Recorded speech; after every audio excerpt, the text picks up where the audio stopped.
Doctor ortho, अब दर्द भी घुटने टेकेगा। क्या आपने कभी ऐसा सुना है कि दो भाई एक ही लड़की से शादी कर लें और वो भी पूरे गांव वालों के सामने ढोल नगाड़ों के साथ? कोई चोरी छिपी बात नहीं, ना मजबूरी ना डर, खुले मंच पर दो दूल्हे और एक दुल्हन रिश्तेदारों और कैमरों के सामने शादी करते दिखे। ये कोई फिल्मी कहानी नहीं बल्कि हिमाचल प्रदेश की एक असली गांव की हकीकत है। नमस्कार, मैं रवि सिंह, स्वागत है आपका channel for news Haryana Punjab Himachal पर। सोशल मीडिया पर एक खबर आग की तरह फैल रही है, लेकिन क्या ये बस एक सनसनीखेज किस्सा है या फिर लौट रहा है पहाड़ का वो पुराना रिवाज जो कभी आम हुआ करता था? दरअसल हिमाचल प्रदेश के सिरमौर जिले के खिलाई इलाके में दो सगे भाइयों ने एक ही लड़की से शादी कर ली। जियो के साथ करें 349 रुपए में धमाकेदार शुरुआत। 28 दिनों तक रोज मिलेगा 2 GB डाटा। 50 दिनों के लिए जियो एयर फाइबर का ट्रायल फ्री, 90 दिनों के लिए जियो हॉटस्टार का सब्सक्रिप्शन और 50 GB जियो AI क्लाउड स्टोरेज भी फ्री। जल्दी करें, डिस्क्रिप्शन कमेंट बॉक्स में दिए गए लिंक पर क्लिक करके पाएं धमाकेदार शुरुआत। ये किसी छिपे हुए अंदाज में नहीं बल्कि पूरे समाज के सामने खुलकर और पारंपरिक रीति रिवाज के साथ हुई।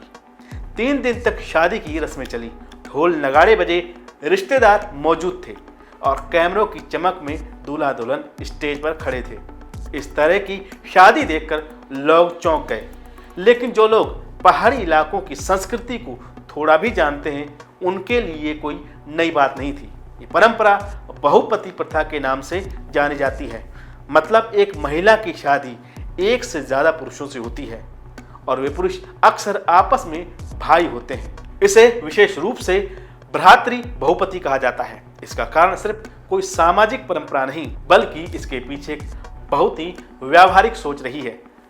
दरअसल पहाड़ी इलाकों में खेती की जमीन कम होती है, संसाधनों की भी कमी होती है और जीवन कठिन होता है। इन परेशानियों से बचने के लिए भाइयों ने अलग अलग घर बसाने की जगह एक ही पत्नी को अपनाया। इससे घर और जमीन बंटने से बच गए, जिम्मेदारियां बटी नहीं और परिवार एकजुट रहा। कई बार परिवार के पुरुष रोजगार के लिए महीनों बाहर रहते थे, ऐसे में बाकी भाई घर की जिम्मेदारी निभाते थे। यही साझा जिम्मेदारी और एकता इस प्रथा की नींव बनी। यह प्रथा केवल सिरमौर जिले तक सीमित नहीं बल्कि उत्तराखंड के जौनसार, बाबर, किन्नौर, लाहौर स्पीति, कुल्लू और मंडी जैसे इलाकों में भी ये कभी आम हुआ करती थी। 1910 में अंग्रेजों के एक सर्वे के मुताबिक हिमाचल के कई हिस्सों में हजारों महिलाएं थीं जिनके एक से ज्यादा पति थे।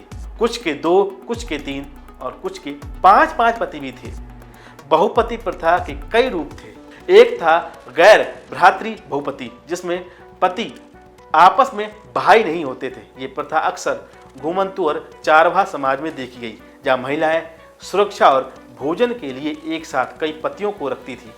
दूसरा रूप था क्रमिक बहुपति, जिसमें एक महिला अपने जीवन में एक से ज्यादा बार शादी करती थी, जैसे पहले पति की मौत के बाद दूसरे से विवाह। इस नई शादी को देखकर लोग भले ही चौंक जाएं, लेकिन ये कहानी सिर्फ अजीब या हैरान करने वाली खबर नहीं, ये उस समाज की समझ है जिसने जरूरत के हिसाब से अपने नियम बनाए और बदले।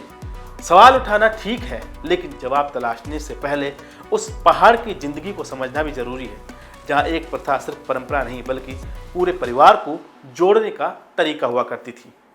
अगर ये वीडियो अच्छी लगी तो हमारे चैनल को जरूर सब्सक्राइब कीजिए, वीडियो को लाइक और शेयर कीजिए। डॉक्टर ऑर्थो, अब दर्द भी घुटने टेकेगा।